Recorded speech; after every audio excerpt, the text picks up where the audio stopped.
Hello students, कैसे हैं आप। तो इलेक्ट्रिकल यात्रा के इलेक्ट्रिकल टेक्नोलॉजी के प्लेलिस्ट में आपका स्वागत है। और स्टूडेंट, लास्ट क्लास में हमने देखा था एसेंशियल्स ऑफ मेजरिंग इंस्ट्रूमेंट, जिसके अंदर हमने वीडियो का अपना टाइटल दिया था लास्ट वीडियो का कि टॉर्क इन मेजरिंग इंस्ट्रूमेंट। आज के लेक्चर में हम क्या पढ़ने वाले हैं स्टूडेंट, आज के लेक्चर में उन्हीं टॉर्क्स को हम एलोबरेट करने वाले हैं। तो जैसा कि अपने स्क्रीन पर आप देख रहे हैं स्टूडेंट, तीन तरीके के मेजरिंग इंस्ट्रूमेंट में तीन तरीके के बेसिक टॉर्क होते हैं। तो सबसे पहला टॉर्क है डिफ्लेक्टिंग टॉर्क। तो स्टूडेंट, इसके बारे में हम जब पर्टिकुलर कोई इंस्ट्रूमेंट पढ़ेंगे उस समय बताएंगे आपको कि डिफ्लेक्टिंग टॉर्क किस कारण से आ रहा है। और इसके बाद हम बात करेंगे आज के लेक्चर में जो हमारा मेन थीम है, जो मेन टॉपिक है, उसके बारे में हम पढ़ेंगे स्टूडेंट कंट्रोलिंग टॉर्क। ठीक है स्टूडेंट, कंट्रोलिंग टॉर्क को डिटेल में पढ़ लेना चाहिए, क्योंकि आगे जब इंस्ट्रूमेंट पढ़ाए जाएंगे तो वहाँ बस कंट्रोलिंग टॉर्क बता दिया जाएगा आपको कि यहाँ कंट्रोलिंग टॉर्क ये वाला है। जैसे दो टाइप होते हैं कंट्रोलिंग टॉर्क के, जैसे स्प्रिंग कंट्रोल और ग्रेविटी कंट्रोल। तो वहाँ एक्सप्लेन नहीं किया जाएगा कि ये स्प्रिंग कंट्रोल है, ये ग्रेविटी कंट्रोल है। वहाँ बस नाम ले लिया जाएगा कि इस इंस्ट्रूमेंट में डिफ्लेक्टिंग टॉर्क तो बताया जाएगा, लेकिन वहाँ बस कंट्रोलिंग टॉर्क के लिए नाम ले लिया जाएगा कि भाई इस इंस्ट्रूमेंट में ये वाला यानी स्प्रिंग कंट्रोल टॉर्क लगेगा, इस इंस्ट्रूमेंट में ग्रेविटी कंट्रोल टॉर्क लगेगा। तो फिर आपको समझना होगा, उससे आपको मीनिंग खुद कन्वे करना होगा कि ग्रेविटी कंट्रोल टॉर्क में क्या होता है, स्प्रिंग कंट्रोल टॉर्क में क्या होता है। तो आगे नहीं पढ़ा जाएगा, तो इसीलिए हम चाह रहे हैं स्टूडेंट कि हम इसको पहले पढ़ लें। डैम्पिंग टॉर्क को भी हम पहले पढ़ेंगे, जो आप तीसरा देख रहे हैं स्टूडेंट डैम्पिंग टॉर्क, इसको भी हम पहले पढ़ लेंगे। फिर हम अपना मेजरिंग इंस्ट्रूमेंट स्टार्ट करेंगे और वहाँ डिफ्लेक्टिंग टॉर्क पढ़ेंगे और इनका नाम ले लेंगे। जैसे जो भी कंट्रोलिंग टॉर्क होगा उसका नाम ले लेंगे, तो हाँ आप समझ जाएंगे कि अच्छा हमने पहले पढ़ रखा है ये कंट्रोलिंग टॉर्क को और ये वाला कंट्रोलिंग टॉर्क इसके अंदर यूज हो रहा है। ठीक है स्टूडेंट, तो चलिए आज के अपने लेक्चर को शुरू करते हैं स्टूडेंट। और स्टूडेंट, अगर आपने हमारे चैनल को सब्सक्राइब नहीं किया है तो ज़रूर सब्सक्राइब करें। इस पर इलेक्ट्रिकल इंजीनियरिंग और फिजिक्स से रिलेटेड वीडियोज़ अपलोड होते रहेंगे। और स्टूडेंट, इलेक्ट्रिकल टेक्नोलॉजी सब्जेक्ट को अगर आप पसंद कर रहे हैं तो स्टूडेंट इसके दो जो यूनिट्स हैं वो हम पहले ही ख़त्म कर चुके हैं, एसी सर्किट और डीसी सर्किट्स। तीसरी यूनिट चल रही है स्टूडेंट मेजरिंग इंस्ट्रूमेंट। तो अगर एसी और डीसी सर्किट्स को आप देखना चाहते हैं तो डिस्क्रिप्शन में आपको उसकी प्लेलिस्ट मिल जाएगी। और जो अभी आपके साइड में स्क्रीन चल रहा है स्टूडेंट, ये स्क्रीन हमारे वेबसाइट का है। तो अगर आपको नोट्स चाहिए इस लेक्चर के, इस वीडियो के, तो बिल्कुल आप वेबसाइट में, जिसका डिस्क्रिप्शन में भी लिंक मिल जाएगा और मेरे नीचे भी लिंक लिखा हुआ है स्टूडेंट, उस पर जाके आप इलेक्ट्रिकल टेक्नोलॉजी के अंदर इस वाले मेजरिंग इंस्ट्रूमेंट वाला जब पीडीएफ खोलेंगे, पोस्ट खोलेंगे, तो उसके अंदर आपको ये पोस्ट मिल जाएगा। ठीक है, तो आपको नोट करने की ज़रूरत नहीं है, बस आप समझते चलिए और वहाँ से आप नोट्स ले सकते हैं। ठीक है स्टूडेंट, तो स्टूडेंट आज के हमारे लेक्चर का जो मेन थीम है वो डिफ्लेक्टिंग टॉर्क नहीं है स्टूडेंट। हमारे लेक्चर का मेन थीम है कंट्रोलिंग टॉर्क। हालांकि वेबसाइट पे आप जाएंगे तो डिफ्लेक्टिंग टॉर्क के बारे में भी कुछ इनिशियल्स मिल जाएंगे आपको कि क्या है, कुछ चीज़ें, इंट्रोडक्टरी चीज़ें आपको वहाँ पे मिल जाएंगी। ठीक है, आज हम पढ़ने वाले जो हमारे लेक्चर का मेन थीम है स्टूडेंट वो है कंट्रोलिंग टॉर्क। और आप अपने स्क्रीन पे देख रहे हैं स्टूडेंट कंट्रोलिंग टॉर्क लिखा हुआ है। इसको हमने कुछ पॉइंट्स में एक्सप्लेन किया है स्टूडेंट। एक जो पैराग्राफ है जो आपको साइड में दिख रहा है वो एक पॉइंट है। तो देखिए स्टूडेंट, इसमें पहला पॉइंट क्या कर रखा है कि भाई deflection of the moving system would be indefinite if there were no controlling और रीस्टोरिंग टॉर्क। अब स्टूडेंट, आपने किसी भी प्रिंसिपल से पॉइंटर को डिफ्लेक्ट कराया, जैसे अगर आपने देखा होगा लेबोरेटरी में, तो ये एमीटर और वोल्ट मीटर इस तरीके से हैं स्टूडेंट। तो किसी भी प्रिंसिपल से आपने इसको जीरो वाली जगह से डिफ्लेक्ट कराया, तो अगर एक कंट्रोलिंग टॉर्क नहीं होगा तो क्या होगा स्टूडेंट, अगर एक कंट्रोलिंग टॉर्क नहीं होगा तो ये पॉइंटर जैसे ही स्टार्ट होगा डिफ्लेक्टिंग टॉर्क के कारण वो एकदम लास्ट में जाके रुकेगा, यानी सीधा यहाँ से यहाँ जाएगा, मतलब बीच में कहीं भी नहीं रुकेगा, एकदम लास्ट में जो परमिसिबल जहाँ तक पॉइंटर मूव कर सकता है वहाँ तक मूव करेगा, बीच में कहीं रुकेगा नहीं स्टूडेंट। तो यही बता रहा है कि अगर यही आपको बताया जा रहा है स्टूडेंट कि अगर यहाँ पे डिफ्लेक्टिंग टॉर्क नहीं होगा तो the movement of the indicating instrument will be indefinite, यानी जो आपका नीडल पॉइंटर का मूवमेंट है वो इनडेफिनिट होगा, श्योर नहीं होगा। अब चलते हैं स्टूडेंट दूसरे बात की तरफ। तो दूसरा बात जो कह रखा है कि this torque oppose the deflecting torque and increases with the deflection of the moving system. अब ये टॉर्क क्या करती है, जैसे कि अगर ये हुआ क्यों ऐसा, जो हमने अभी पीछे डायग्राम बना रखा था उसमें ऐसा हुआ क्यों स्टूडेंट, क्योंकि डिफ्लेक्टिंग टॉर्क प्रोड्यूस हुआ, उसको कोई रोकने वाला नहीं था, तो वो सीधा पॉइंटर को आगे मूव कराता गया, एकदम लास्ट में मूव कराता गया। तो हमें एक ऐसे टॉर्क की ज़रूरत थी जो डिफ्लेक्टिंग टॉर्क को अपोज करे, ऐसे टॉर्क की ज़रूरत थी। तो वो काम कौन करता है, वो काम करता है कंट्रोलिंग टॉर्क स्टूडेंट। और कंट्रोलिंग टॉर्क इस तरीके से होता है स्टूडेंट कि जैसे डिफ्लेक्टिंग टॉर्क अगर इस पॉइंटर को आगे मूव करा रहा है, ये टाउ डी से इसको रिप्रेजेंट करे स्टूडेंट डिफ्लेक्टिंग टॉर्क को, तो ये जो कंट्रोलिंग टॉर्क है इस पॉइंटर को पीछे की तरफ, मतलब ये जो कंट्रोलिंग टॉर्क है ये पीछे की तरफ पॉइंटर को ले आए। मतलब कंट्रोलिंग टॉर्क पीछे लगे और डिफ्लेक्टिंग टॉर्क आगे लगे, कंट्रोलिंग टॉर्क पीछे, डिफ्लेक्टिंग टॉर्क आगे। और एक बात और स्टूडेंट, जो कंट्रोलिंग टॉर्क है वो कुछ ना कुछ थीटा का फंक्शन होना चाहिए, मतलब डिफ्लेक्टिंग थीटा का फंक्शन होना चाहिए। ऐसा क्यों? क्योंकि जितना ज़्यादा पॉइंटर मूव करे उतना ज़्यादा कंट्रोलिंग टॉर्क बढ़ना चाहिए, जितना ज़्यादा पॉइंटर मूव करे उतना ज़्यादा कंट्रोलिंग टॉर्क बढ़ना चाहिए। मतलब हमें कंट्रोलिंग टॉर्क ऐसा डिज़ाइन करना है कि जब पॉइंटर जीरो पर रहे तो कंट्रोलिंग टॉर्क जीरो रहे, जब पॉइंटर जैसे मान लीजिए कि 30 डिग्री तक बढ़ा तो कंट्रोलिंग टॉर्क थोड़ा और बढ़े, 40 डिग्री तक बढ़ा तो कंट्रोलिंग टॉर्क थोड़ा और बढ़े। मतलब जैसे जैसे थीटा बढ़ता जाए कंट्रोलिंग टॉर्क बढ़ता जाए, है ना। तो थीटा के ऊपर या तो डायरेक्टली प्रोपोर्शनल हो या थीटा को कोई फंक्शन हो जो इंक्रीज कर रहा हो थीटा के साथ, तो उसके ऊपर ये कंट्रोलिंग टॉर्क डिपेंड होना चाहिए। क्यों स्टूडेंट? अब मान लीजिए आपने डिफ्लेक्टिंग टॉर्क लगाया, स्टूडेंट, तो पॉइंटर को डिफ्लेक्ट कराएगा, क्योंकि डिफ्लेक्टिंग टॉर्क शुरू में ज़्यादा होगा, पॉइंटर जीरो पे है, कंट्रोलिंग टॉर्क जीरो है, तो डिफ्लेक्टिंग टॉर्क क्या करेगा? पॉइंटर को मूव करेगा। जैसे ही पॉइंटर मूव करेगा कंट्रोलिंग टॉर्क अपोजिट डायरेक्शन में लगना शुरू हो जाएगा। अब जैसे जैसे डिफ्लेक्टिंग टॉर्क पॉइंटर को आगे मूव कराता जाएगा, पीछे की तरफ कंट्रोलिंग टॉर्क का मैग्नीट्यूड बढ़ता जाएगा, क्योंकि थीटा के ऊपर मतलब जो कंट्रोलिंग टॉर्क का आपका मैग्नीट्यूड है स्टूडेंट, कोई ना कोई फंक्शन ऑफ एफ थीटा होना चाहिए। और मैं ये बिल्कुल बता रहा हूँ, मैं मैग्नीट्यूड की बात कर रहा हूँ, स्टूडेंट। और ये जो एफ थीटा होना चाहिए ना, वो थीटा का इंक्रीजिंग फंक्शन होना चाहिए। एफ थीटा जो होना चाहिए स्टूडेंट, वो थीटा का इंक्रीजिंग फंक्शन होना चाहिए, मतलब थीटा के साथ एफ थीटा इंक्रीज करे। और ये मैग्नीट्यूड की बात कर रहा हूँ स्टूडेंट, डायरेक्शन कंट्रोलिंग टॉर्क के अपोजिट होता है, यानी थीटा के भी अपोजिट होता है, क्योंकि थीटा का डायरेक्शन डिफ्लेक्टिंग टॉर्क के डायरेक्शन में है, कंट्रोलिंग टॉर्क थीटा के अपोजिट है। तो इसका मतलब ये हुआ स्टूडेंट कि जैसे जैसे पॉइंटर आगे मूव करेगा कंट्रोलिंग टॉर्क बढ़ता जाएगा। तो एक पॉइंट ऐसा आएगा, जैसे डिफ्लेक्टिंग टॉर्क अगर बहुत ज़्यादा हुआ तो बहुत ज़्यादा मूव करके पॉइंटर कंट्रोलिंग टॉर्क के बराबर होगा, यानी बहुत ज़्यादा मूव करके जो कंट्रोलिंग टॉर्क है वो डिफ्लेक्टिंग टॉर्क के बराबर होगा। लेकिन अगर डिफ्लेक्टिंग टॉर्क की वैल्यू कम हुई तो पॉइंटर कम ही मूव करे, जो कंट्रोलिंग टॉर्क होगा वो कम ही मूव करके डिफ्लेक्टिंग टॉर्क के बराबर हो जाएगा। तो इसका मतलब रीडिंग तो हमारी वही होगी जहाँ पे ये दोनों टॉर्क आपस में बराबर हो जाएंगे। जहाँ पे आपका controlling torque student deflecting torque के बराबर हो जाएगा वही हमारी रीडिंग कहलाएगी। ठीक है, तो अब देखिए इसका काम क्या है। इसका काम क्या है, ये डिफ्लेक्टिंग टॉर्क को अपोज करता है और साथ में increases with the deflection of the moving system. इसी पॉइंट को हमने एक्सप्लेन किया स्टूडेंट। और जहाँ पे ये दोनों इक्वल हो जाएंगे वहीं पे आपका रीडिंग होगा, हमारे इंस्ट्रूमेंट का रीडिंग होगा। और स्टूडेंट आप देख रहे हैं बड़ी कमाल की बात कि अगर रिफ्लेक्टिंग टॉर्क ज़्यादा होगा तो कंट्रोलिंग टॉर्क ज़्यादा होगा, यानी थीटा ज़्यादा डिस्प्लेस होगा। कंट्रोलिंग टॉर्क थीटा के ऊपर डिपेंड कर रहा है, थीटा ज़्यादा डिस्प्लेस होगा, तो हमारी थीटा जो है कहीं ना कहीं इनपुट वैल्यू के ऊपर डिपेंड हो गई इससे। तो ये हमारे इंस्ट्रूमेंट का एक वर्किंग भी समझ सकते हैं, इसको थोड़ा थोड़ा आप आइडिया ले सकते हैं इससे। तो वही बात जो स्टूडेंट अभी आपको बताई उसी को इन्होंने यहाँ पे लिख रखा है, the pointer is brought to rest at a position where the two opposing torques are equal. ठीक है, वही बात बताया मैंने आपको स्टूडेंट यहाँ वाली कि ये जहाँ पे दो अपोजिंग टॉर्क एक दूसरे के इक्वल हो जाएंगे वहीं पे पॉइंटर रेस्ट पे आएगा। ठीक है स्टूडेंट, अब इसके बाद है the deflecting torque ensure that the current of different magnitude shall produce deflection of the moving system in proportion to their size. इस पॉइंट को भी मैं एक्सप्लेन कर चुका हूँ स्टूडेंट, कैसे प्रोपोर्शन टू देयर साइज आपका डिफ्लेक्टिंग टॉर्क इंश्योर करता है, क्योंकि डिफ्लेक्टिंग टॉर्क थीटा के ऊपर डिपेंड है और डिफ्लेक्टिंग टॉर्क रीडिंग के लिए कंट्रोलिंग टॉर्क के बराबर होना चाहिए, वहीं पे पॉइंटर रुकेगा। तो higher the deflecting torque higher will be controlling torque and higher will be controlling torque higher will be theta. ठीक है, तो इसी वजह से ये प्रोपोर्शनेट रीडिंग देगी, करंट ज़्यादा वोल्टेज ज़्यादा रीडिंग ज़्यादा, ठीक है, थीटा ज़्यादा। तो वही बात ये कह रहे हैं भाई कि ये इसका ये भी काम है। ठीक है ना। अब चलिए स्टूडेंट नेक्स्ट पॉइंट पे इसके चलते हैं।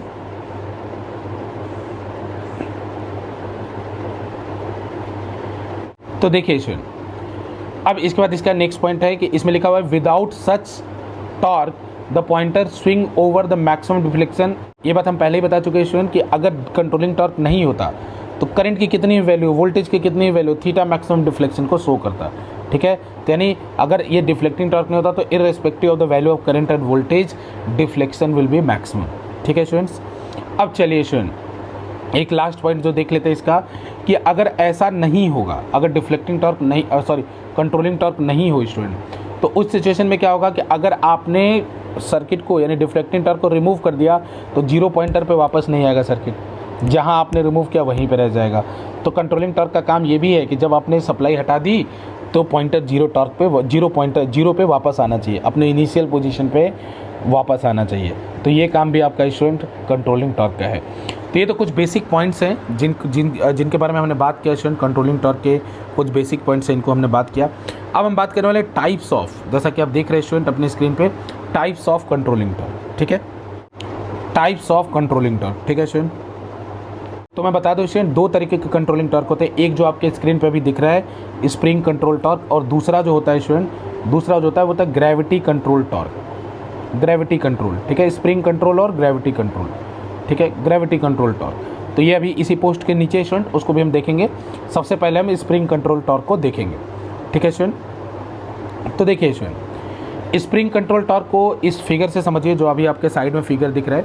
ये दो पाइवोट है ना, जिनके सहारे ये घूमेगा। ये पूरा का पूरा जो ये रॉड है, ये जो रॉड है स्टूडेंट, आपको ये रॉड इस तरीके से रोटेट करेगा, जैसे पॉइंटर आपका रोटेट करा ऐसे घूमेगा इस तरीके से। अब यहाँ पे आप देख रहे हैं स्टूडेंट, ये जो है ये कंट्रोल स्प्रिंग है। तो कंट्रोल स्प्रिंग क्या करती है, जैसे आप याद कीजिए बचपन में आप चाबी देते थे, छोटी छोटी गाड़ियाँ थी, उनमें आप चाबी भरते थे स्टूडेंट, चाबी भरते थे घुमा के, फिर उनको जब आप छोड़ते थे तो वो चलती थी। तो जितना आप घुमाते थे उतना आपको घुमाने में डिफ़िकल्टी होती थी, जितना ज़्यादा घुमाते थे उतना ज़्यादा घुमाने में आपको डिफ़िकल्टी होती थी। तो सेम टू सेम वही स्प्रिंग यहाँ यूज हो रहा है स्टूडेंट, कि जैसे जैसे पॉइंटर घूमेगा वो चाबी भरती जाएगी। अब वो चाबी भरती जाएगी तो उतना ज़्यादा पॉइंटर को घूमने में रेजिस्टेंस फील होगा। यानी ये वाला जो इस कंट्रोल स्प्रिंग है ये कनेक्ट है, और जैसे जैसे पॉइंटर घूमेगा पॉइंटर को घूमने में रेजिस्टेंस ये प्रोड्यूस करता जाएगा। ठीक है स्टूडेंट, एक पीछे बैलेंस वेट दे रखा है जिससे हमारा पॉइंटर एक स्टेबल तरीके से मूव करे, आप यहाँ पे देख रहे हैं।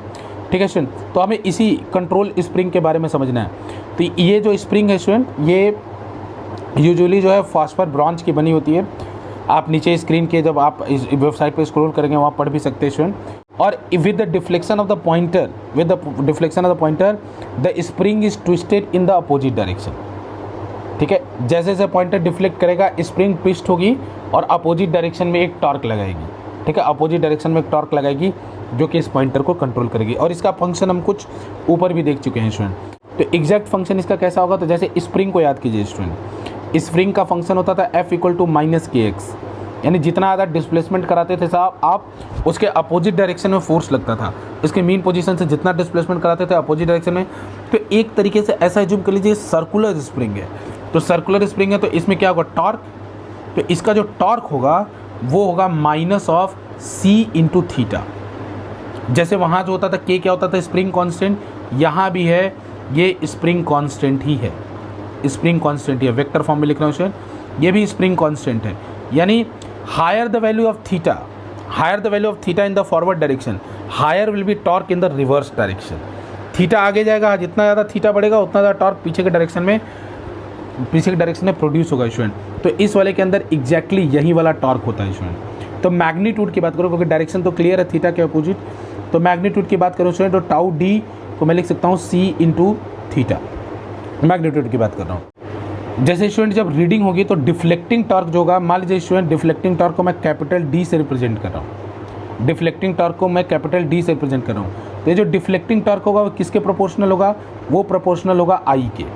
लेट सपोज आप I मेजर कर रहे हैं स्टूडेंट, तो वो प्रोपोर्शनल होगा I के, क्योंकि जो भी इफेक्ट वो यूटिलाइज कर रहा होगा उससे डिफ्लेक्टिंग टॉर्क जो प्रोड्यूस हो रहा होगा वो कहीं ना कहीं जो वैल्यूज़ है उसके प्रोपोर्शनल प्रोड्यूस हो रहा होगा।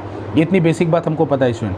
तो इस सिचुएशन में अगर रीडिंग तब होती है जब आपका कंट्रोलिंग टॉर्क जो कि टाउ स्मॉल डी है वो डिफ्लेक्टिंग टॉर्क के बराबर हो जाए स्टूडेंट, कैपिटल डी के बराबर हो जाए। तो यहाँ देखिए स्टूडेंट, जो टाउ कैपिटल डी है वो प्रोपोर्शनल है I के, और टाउ कैपिटल डी के प्रोपोर्शनल कौन है, टाउ स्मॉल डी, और टाउ स्मॉल डी के प्रोपोर्शनल कौन है, थीटा। तो इसका मतलब इनडायरेक्टली ये क्या निकल गया, theta is proportional to I,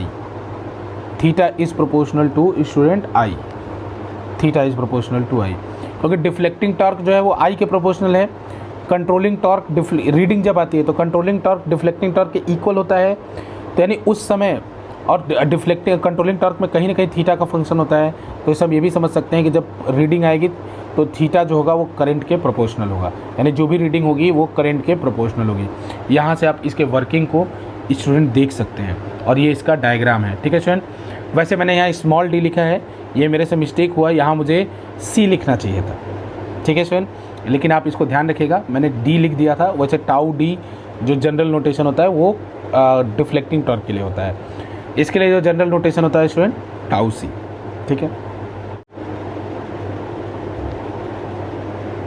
यहाँ स्टूडेंट आप देख सकते हैं कि भाई स्प्रिंग जो सच मटेरियल किस मटेरियल की बनी होती है, तो उस मटेरियल्स को आप देख सकते हैं स्टूडेंट कि मैग्नेटिक प्रॉपर्टी नहीं होनी चाहिए और फटीग वगैरह नहीं होना चाहिए, आप यहाँ पे रीड आउट कर सकते हैं। ठीक है, इतना पूछा नहीं जाएगा। वर्किंग प्रिंसिपल जो ऊपर और जो ऊपर हमने डायग्राम पढ़ा स्टूडेंट वो ध्यान रखिएगा, जो हमने यहाँ पर डायग्राम पढ़ा, इस डायग्राम को आप ध्यान रखिएगा कि डायग्राम में क्या है और कैसे ये वर्क कर रहा है। ठीक है स्टूडेंट, चलिए अब हम अपने नेक्स्ट टॉर्क की तरफ चलते हैं। इसका नाम है ग्रेविटी कंट्रोल टॉर्क। जो नेक्स्ट टॉर्क है हमारा स्टूडेंट, उसका नाम है ग्रेविटी कंट्रोल टॉर्क। तो इसमें क्या होता है स्टूडेंट, देखिए बहुत सिंपल सी बात है यहाँ पे कि एक तो भाई बैलेंस वेट होता है। जैसे मान लीजिए कि पॉइंटर है, जैसे पॉइंटर है, एक बैलेंस वेट होगा, एक कंट्रोल वेट होगा।